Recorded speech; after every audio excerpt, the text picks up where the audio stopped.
everyone in the room here is already an expert on the region. Certainly has spent many years studying, if not living in the region. What I would like to do is just very briefly say why I think Kazakhstan is such an important country in the region. And it goes back to almost the beginning of independence, when our first president, President Nazarbayev, made 3 decisions that the other countries didn't make at that time. The first one was macroeconomic reform, which put them on the path towards moving into the world economy. Second was to get rid of all the nuclear facilities in the country. And if you think of the major one that the US helped with in that area, it was the BN-350 fast breeder nuclear reactor in Astana.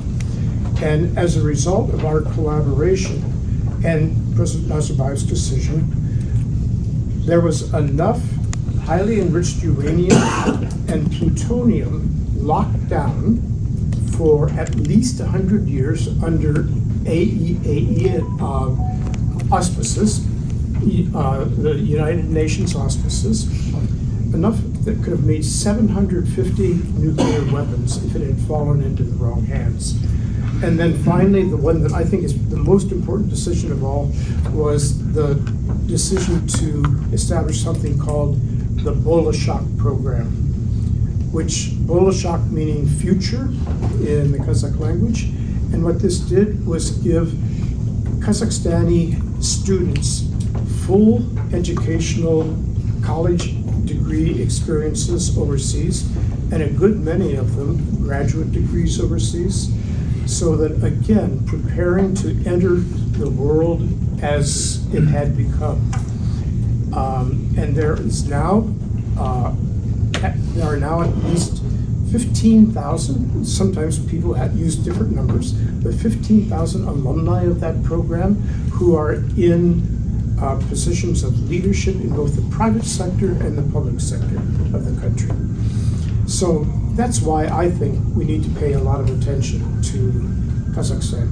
And we are enormously grateful that Ambassador Dan Rosenblum took time today to spend just a little bit of time with us. And I'm going to turn it over to our moderator, Dr. Rubenschon, who is going to introduce our speaker. Thank you so much. So, welcome everyone to the Caspian Policy Center. I also would like to offer my great thanks for Ambassador Rosenblum to grace us with his time here today and give everyone the opportunity to look a little bit under the hood of US-Kazakh relations. I can't think of anyone more capable than Dan Rosenblum to be ambassador to Kazakhstan. He brings such a wealth of experience from his time in Central Asia as ambassador in Uzbekistan, but for the many, many years when he oversaw U.S. assistance to the region, he has an understanding and I think a textural vision for the region that is really quite unique. So, Dan, if I may turn the floor to you. I know you want to make some comments, and then we'll turn to some questions. Good, thank you. Thank you so much, Eric. And it's a real honor and privilege to be at this table with so many incredibly knowledgeable, as was pointed out, expert people in the region. It's a little intimidating too, and I can't get away with anything. I can't just, I'm not going to be able to just say something glib, you know, I have to have substance. But anyway, no, I'm really honored to be here, and thank you to the Caspian Policy Center for pulling this together fairly on very brief notice. Most of you don't know that originally I'm only back here for a few days, and then I go off on vacation. But originally I was just coming to meet with Eric and Efkan and Dick, you know, just a meeting, and then I suggested, well, maybe we should invite a few more people to join the discussion too, and that's what turned into this. So partly as a result of it happening very last minute, I don't actually have a prepared speech or anything, which is maybe a good thing. You know, my staff didn't write anything for me, or anything of that nature. But I'll make just a couple of maybe framing comments about the relationship between the US and Kazakhstan and about what happened over the past year, and then really want to get to your questions, what you're interested in discussing and hearing about. So, by the way, Eric's beginning of his introduction saying he couldn't think of anyone more qualified to be ambassador to Kazakhstan. The only person I can think of more qualified is Dick Hoagland, who's already done it. So, there's probably a few other people at this table who could do an excellent job. But anyway, but thank you for the compliment. I appreciate it. I just wanted to start by saying that I always like to remind myself and everyone that I'm talking to why the U.S. cares a lot about what happens in Kazakhstan and in Central Asia more broadly.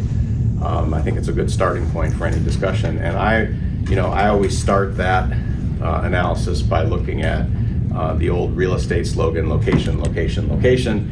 And it's become sort of a cliche to say, but obviously the place that Central Asia is situated in such a geopolitical, geostrategic seam, it makes it an object of attention for U.S. foreign policy automatically, I would say. Now, those of us who work on the region, and especially those of us who have worked for years on the region, like to think that it has an intrinsic importance to U.S. interests and U.S. foreign policy. And I still believe that to be true. The countries of Central Asia are important to us in and of themselves. But the reality of the way our foreign policy works is the reason why we spend time, resources, and devote attention to it has a lot to do with the location. So I think that we should just acknowledge that as a starting point. And then the question that I always ask is, well, what are our strategic interests? What is our national security interests? And I tend to summarize it in two words: stability and sovereignty. To me, that the main strategic goals we've had really since 1991, since independence for this region, is in ensuring that the countries of the region are stable and do not become failed states that then result in spillover effects that come back to hit us and directly affect our national security, and also that the countries of the region are able to stand up on their own, be fully sovereign and independent countries that can make their own choices about who to associate with, who to trade with, who to have relations with without undue external pressure. So the question then is, how do we help the countries of the region achieve the stability and the sovereignty? And we basically have three main lines of effort, maybe four, depending on how there are different ways of dividing this up. Let me say four to start with. So one is on the political and diplomatic front, where we work to try to find common interests where we can, together with the countries of the region, advocate for certain policies internationally. Probably the best mechanism we have to do that today is the so-called C5+1 diplomatic platform, and I think almost everyone around the table knows something about that, and we can come back to that in the discussion. But the guiding principle behind the C5+1 is that there's a value to the countries of Central Asia acting as a group, acting, integrating with one another, cooperating with one another, and that makes each of them stronger individually. And that's a view that the U.S. shares very strongly. But more broadly, in terms of global issues and global threats and challenges, this one of our lines of effort is making sure that we are as much in sync as we can be with the countries of Central Asia. Most recently, of course, with the COP28 meeting in Dubai on our goals for addressing the climate crisis, we worked very hard with the countries of Central Asia to try to find those common elements. And the most notable example with respect to Kazakhstan was that Kazakhstan signed up, pledged to join the so-called Global Methane Pledge in Dubai. And there's, again, this is an issue we could get more into in the questions, but we actually issued a joint statement with Kazakhstan where we pledged to work together to help Kazakhstan reduce its methane emissions. The second line of effort is in security, and everything having to do with border security, counterterrorism, addressing transnational threats, and helping the countries of Central Asia, and specifically in my interest in Kazakhstan, to be better able to defend itself and to provide for its own security. The third line of effort is the economic one, and that's all about building more trade and investment ties, helping countries, and helping Kazakhstan in this case, with any internal reforms that it undertakes where we can provide technical assistance and other things to help that be more successful. And the fourth line of effort is, you can cast it different ways. It's human rights, human dimension, governance basket of issues. That one is very active in our relationship with Kazakhstan, and again, I can go into more detail later, but we believe it's essential as part of our engagement with countries of the region, because without good governance and without respect for human rights, there won't be stability and there won't be sovereignty in the long run. So the question is, how did we do in those four lines of effort in 2023? I think with respect to our relationship with Kazakhstan, there was significant progress in all of them, in different pace, different areas, but in general, there were some notable achievements. The C5+1 meeting that happened in September in New York was a historic one. This was the first time that the six presidents all met together in one place. To be honest, it was a day that I never necessarily thought I would see. Some of you may know I was involved in the first C5+1 meeting back in 2015 in Samarkand, and we've come a long way since then. A lot has changed in the region. But the fact that we were able to get the leaders all sitting at the table and also issuing a joint statement, which was very substantive and had a lot of specific initiatives, was, I think, an amazing accomplishment. And Kazakhstan, to its credit, has consistently been the catalyst for a lot of that effort and that cooperation. It's not always easy to overcome some of the tensions and the conflicts that exist among the countries and get them all to sit down together. And it takes someone pushing, and Kazakhstan has been that consistent pusher since before 2015. In the security area, you might be surprised if your primary source of information is the Russian media, that in 2023, we moved a whole slew of bioweapons labs from Ukraine to Kazakhstan and established them there.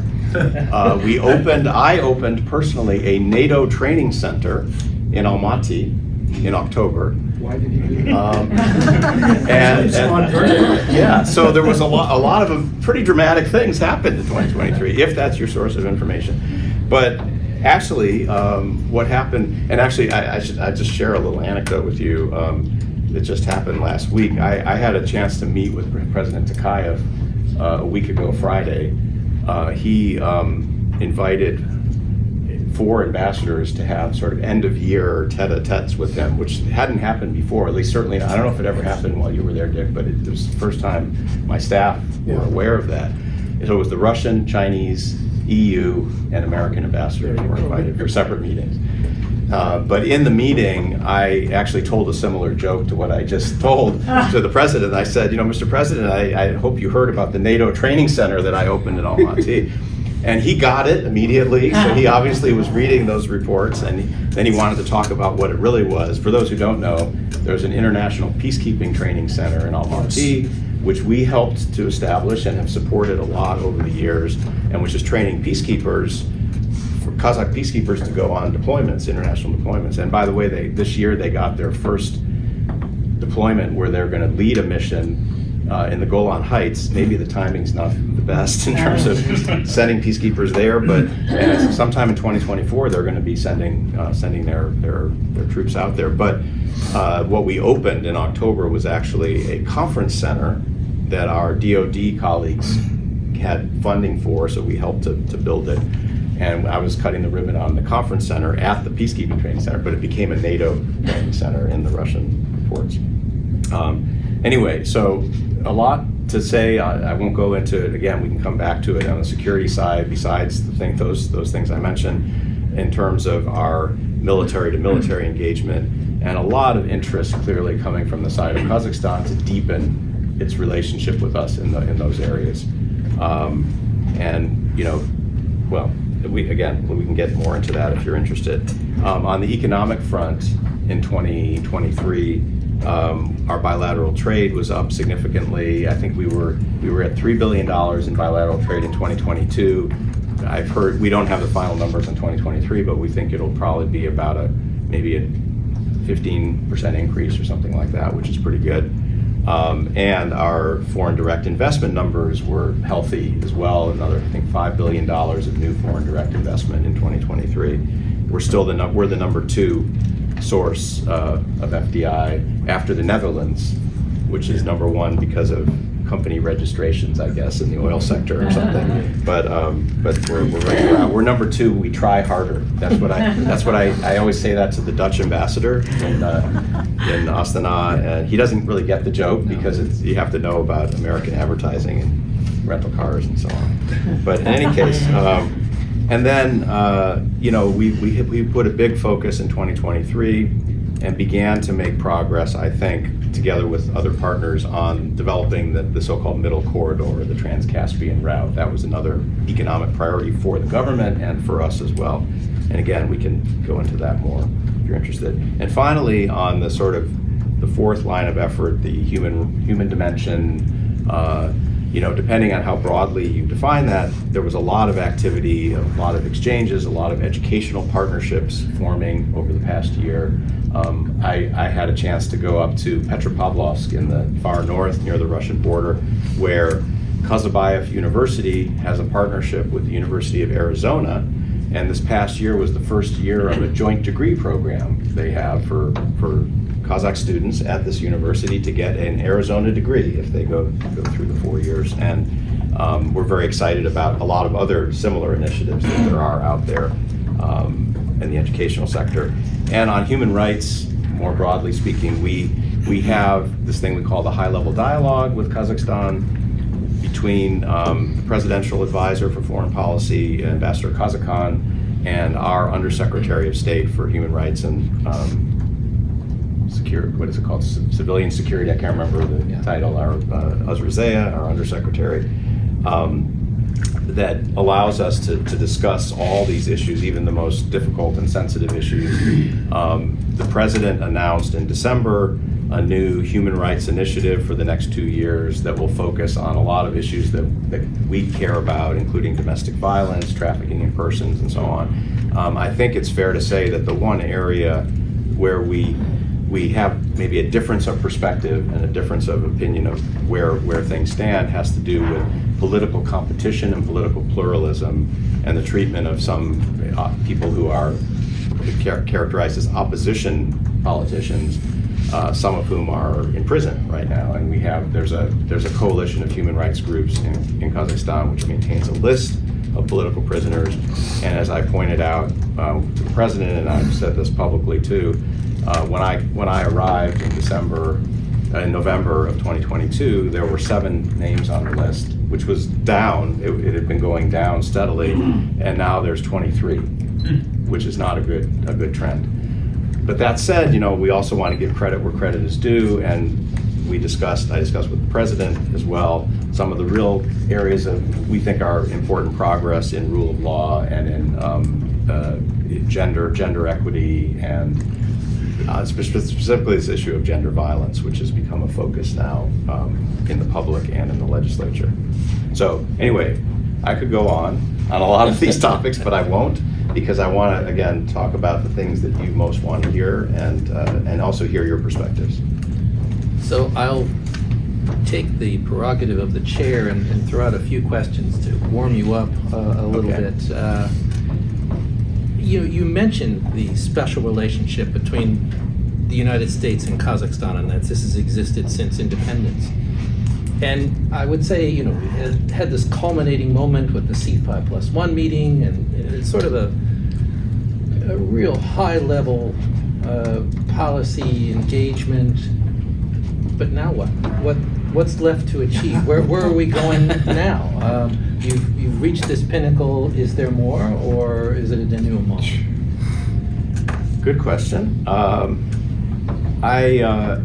think there is more. The more is in two directions. One is maintaining that level of engagement, so having another leader level meeting. Okay. And I know that the Kazakhs are quite interested and pushing us to commit to next UNGA to doing the same thing. It's going to be complicated, I'm sure, because it's an election year for us, and I'm sure President Biden will be quite busy. But hopefully that can happen, and then make it sort of a tradition it gets embedded. But also, the other thing, which maybe in some ways is more important, is to make sure that the substantive commitments and things that they talked about get realized and grow into other things. So, for example, one of the things they announced, there were two things notable. One was the what I think they called it the B5+1, which is a sort of private sector parallel structure of business associations and U.S. business meeting to talk about Central Asia as a regional market and try to, develop opportunities to make that a reality and have the U.S. companies in there. And I think I don't know when the first B5+1 formal meeting will be, but they've already had some preliminary meetings on that. And then the other was this critical minerals dialogue, which was also committed to. This is something, it's a big deal for Kazakhstan. I can't speak for it, but I know there are critical minerals in other parts of Central Asia as well. And it's something that we have a very strong strategic interest in. And I'm hopeful that will be something really substantive that we can point to out of this meeting. Actually, the third thing is about the Trans-Caspian corridor, which I mentioned earlier. And importantly, I think President Biden committed in New York that this global thing called the Partnership for Global Infrastructure and Investment, PGII, would prioritize the Trans-Caspian corridor as one of the parts of the world, one of the economic corridors that we would put resources into. So, and just this morning, I met with the office in the State Department that's responsible for PGII to discuss this further and talk about how Kazakhstan can be part of that. So that I think that's the key, is doing real stuff coming out of these. Good news indeed. So we back here read a tremendous amount about the impact of sanctions on the economies in Central Asia. Kazakhstan has made a very visible effort to comply with the sanctions, U.S. sanctions and international sanctions on Russia. But trade data seems to actually show that there are an awful lot of Western goods that are transiting through Kazakhstan and other Central Asian countries onward to Russia. President Tokayev has said that he will keep Kazakhstan in compliance with sanctions, but he's also told President Putin that he will absolutely pursue full cooperation with Russia. I mean, is this possible, in your opinion? I think it is possible. Just to start with, to put this into perspective, the goods, the re-export of goods that have some kind of strategic importance. Right now, the U.S., EU, and UK have jointly come up with a list of 45 categories of goods. They use these harmonized systems codes, they call them HS codes, to identify categories of goods. And these are goods that we believe are dual use and are actually helpful to Russia in pursuing its war aims in Ukraine. And in some cases, if you get down to the level of individual components, these are things that we're finding on the battlefield in Ukraine, some of these components. And it's like semiconductors, but other, like ball bearings and other things that are used for military, can be used for military purposes. So those 45, our experts say, make up less than 2% of Kazakhstan's exports to Russia. Even if, let's say if they weren't controlling it at all, it would not constitute more than 2%. And so their ability to control or stop completely any of those re-exports, it's hard to argue that it would hurt their economy or even hurt their ability to say that they're doing a lot with Russia, because there's so many other areas where arguably their economic relationship with Russia is increasing. I mean, just recently we signed this deal for Russia to build these coal-fired plants in northern Kazakhstan, and there's lots of examples of this. So I do think the two are compatible. The difficulty is the challenge, which is not unique to Kazakhstan. We have this with a lot of countries. With Turkey is maybe one of the biggest ones where we have this issue, but it's, we have it with Georgia, with Armenia, with many other countries, UAE, this re-export issue. If you look at the bigger picture since the sanctions were first imposed back in 2022, Kazakhstan's record, I would argue, is a good one, both in terms of their ability to prevent sanctions evasion using, being a platform for sanctions evasion, and also making sure that they're complying with all the sanctions when it comes to their domestic companies' relationships with Russian companies, Russian banks, and so on. I mean, the best known examples, and many of you in the room may know this, in 2022 and early 2023, there was a lot of effort made to essentially nationalize two large Russian banks that were major players in the Kazakh financial market, Sberbank and Alfa-Bank. Mm-hmm. And in both cases, it was done through very close collaboration between our authorities and Kazakh authorities. And it resulted in them not having a sanctions issue with the Russian financial sector. And then I won't go into other details, but the whole series of other details involving specific companies, and doing business with certain Russian companies and needing to figure out how to continue for the Kazakh companies to continue surviving without violating the sanctions. So they've made a tremendous effort, and we've made a tremendous effort to work with them to avoid that. Specifically on the re-export issue, what's tricky there is that these categories that I talked about, these 45 categories, some of them are pretty broad, and they cover a wide range of goods, some of which it's hard to see how they really are dual use. This is what the Kazakhs argue to us all the time. They're saying, well, can't you narrow it down a little bit and be more specific? Our experts basically say we can't narrow it down because first we think all of these things have some potential for military use, but also because there isn't a global agreement on what's included in each of these categories. So we need to keep them broad to make sure that things don't leak through. But what we have at the same time said to them is, if you have a problem with some impact it's having on one of your local industries or something, come and talk to us about it, and we can issue licenses, we can talk about carve-outs and things like that to deal with it. So anyway, as a somewhat convoluted answer to your question, but the bottom line is, I do think President Tokayev's very clearly stated position is a sustainable one, provided that we can continue to work in close partnership with Kazakhstan. Good, thank you. It's a complicated issue, I know, but it is one that the U.S. government has invested a tremendous amount of energy in working with Kazakhstan, and it's been reciprocated. So last week, Kazakhstan announced that it would remove the Taliban from its list of terrorist groups. I guess the question is, why would Astana do this? But more importantly, will this have an impact on U.S.-Kazakh relations?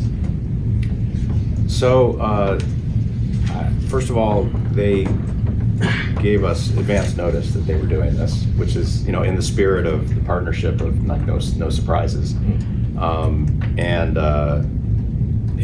From Kazakhstan, I don't want to. I know I shouldn't speak on behalf of another government to explain its positions, so I won't go into any depth on this, except to say that Kazakhstan has made clear that it will not recognize the Taliban government, and that remains its position until there's an international consensus and certain benchmarks are made. And this doesn't change that.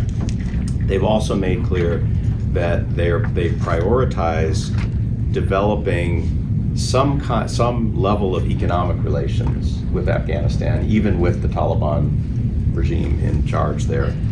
And they pursued that in a variety of ways, but I think that they probably felt that having the Taliban on this list was somewhat incompatible with this idea of further developing the economic relationship.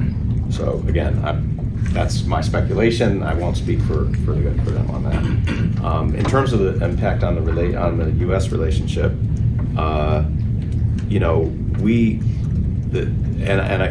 say this as someone who is not steeped in the Afghan policy. So, caveating it with that, I would say that we have certain benchmarks that we're looking to achieve in order to move our relationship anywhere with the Taliban government there. That involves, dealing with terrorist groups. That involves the rights of women and girls. That involves having an inclusive government that's truly representative of Afghanistan's diversity, and none of which have been met at this point in our view. And as I said earlier, Kazakhstan basically shares that view, even if they may be willing to go a bit further on some of the economic and commercial ties than we are. And so this move, I don't think will fundamentally affect our bilateral relationship, because the basic principles are still held in common.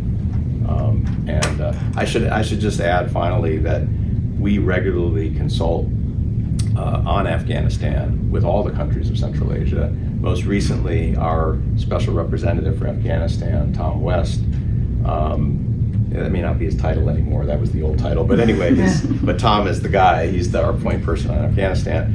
He came to Astana, and they had Kazakhstan Foreign Ministry hosted a C5+1 Afghanistan discussion to kind of compare policy and synchronize as best as we could. And I think that's becoming a tradition, so I think at least once a year we'll have similar discussions. Good. So one last question from me, and then I'm going to open it up to the masses here. Kazakhstan is experiencing climate change like few places in the world. In Astana, you were running out of water last summer at a certain point. The Caspian Sea is shrinking. Kazakh ports are at the very shallow end of the Caspian. They're increasing dredging. I mean, it is a very serious set of circumstances facing the entire region, but Kazakhstan in particular is bearing the brunt of this. I don't think anyone can forget the pictures of the dead horses and cattle in Magnitostau from just 2 winters ago. Drought, all of these issues are really at the forefront. And the United States and Kazakhstan, as you mentioned, in terms of COP, have agreed to work together. What concrete kinds of things can the United States cooperate with Kazakhstan on to help alleviate this situation? Mm-hmm. Well, Kazakhstan, first of all, does have a decarbonization plan. It's pretty comprehensive. Some have criticized it for maybe not being ambitious or aggressive enough, but they basically, I think their net zero target is 2060. They also have more intermediate plans to achieve certain things by 2030, including having a bigger piece of renewable energy in their mix. I think the goal is to get to 15% by 2030 of renewable energy, something like that. So there's a lot already in place from Kazakhstan's side. And what we have started to do or are doing and have pledged to do more is to work on many fronts to help Kazakhstan achieve its goals. So we have technical assistance through USAID that's focused on this area. Most recently, AID did a comprehensive assessment of methane emissions in the oil and gas sector in Kazakhstan as like a starting point, because they need to establish a baseline to figure out how big a problem is before they can measure reductions. But there's a lot of other things AID has in the offing in that area. We also are encouraging our private sector companies that have technologies in this area to look at opportunities to work in Afghanistan, in Kazakhstan. I'll just give you one example of the type of company that I have in mind. So there's this company that's, I think they're actually based in Bethesda, Maryland, that specializes in fixing leaks in gas distribution networks, of which there are many, right? Often, especially, some of the gas distribution network in Kazakhstan is quite old. Some of it's new, but there's a lot of really aging stuff. And this company promises that by what they do, they can make significant reductions in losses, which then, the gas that's not lost is essentially found money for the country, for the gas company and for the country. But it also does a lot to reduce methane emissions.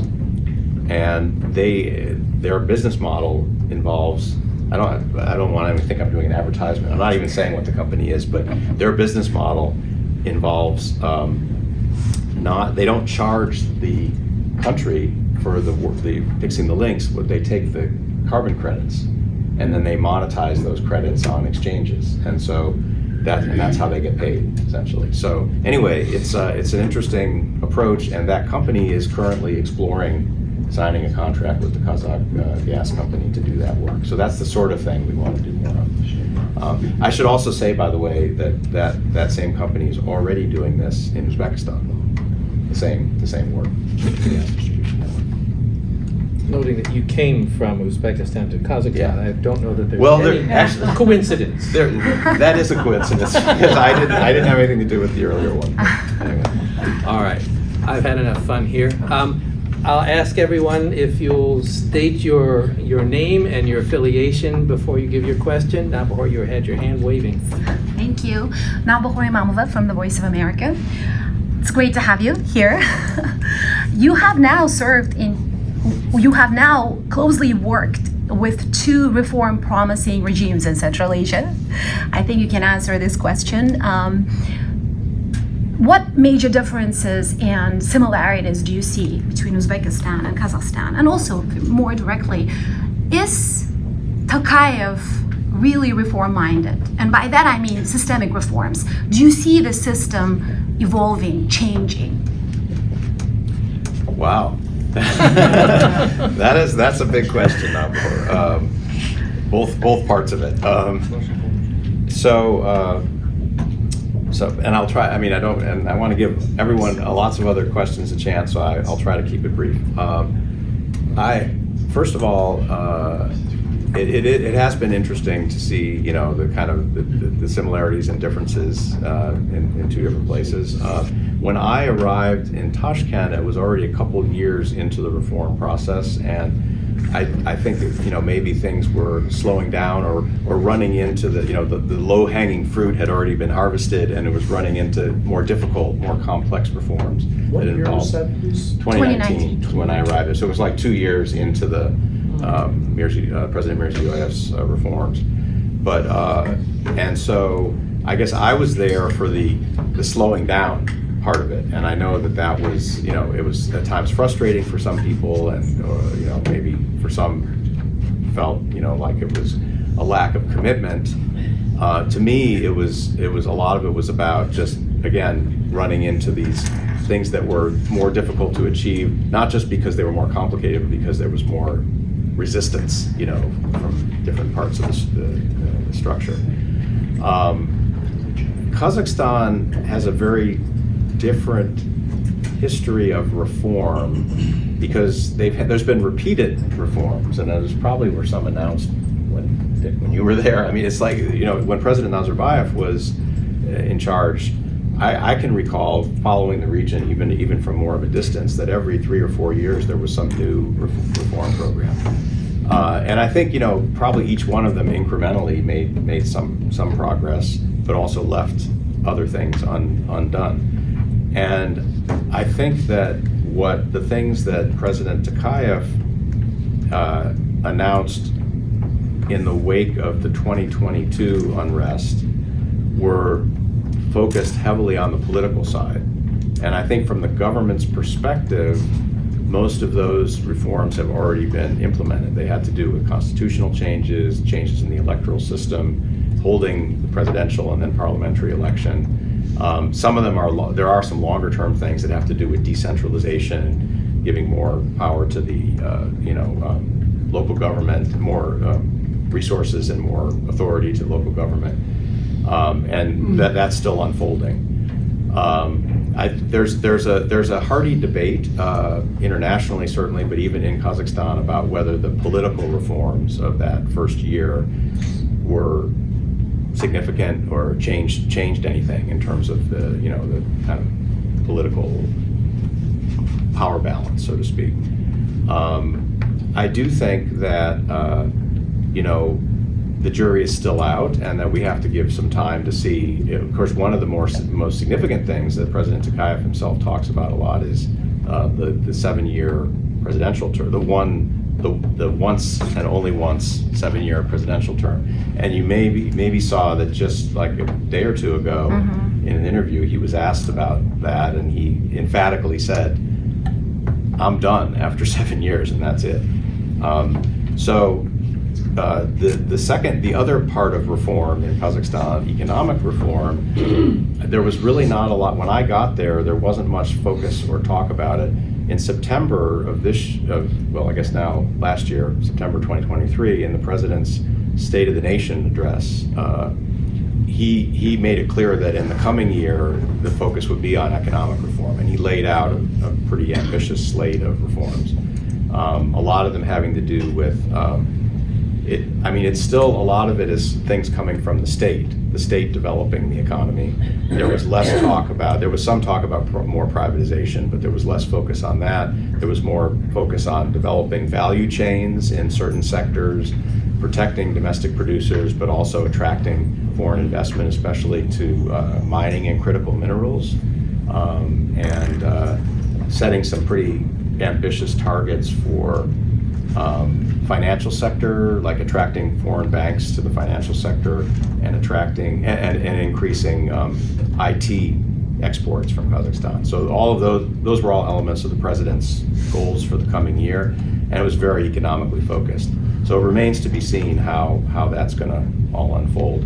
But I would just say that it's going back to the origin of the question, the beginning of your question. I think the difference is that the reform, the sense of what reform means in Kazakhstan is somehow different, because it's been this kind of repeated effort to change things over time, which has gone to a certain point and not further, as opposed to what was really like a sea change, kind of a watershed in Uzbekistan, where suddenly a closed system was opened up.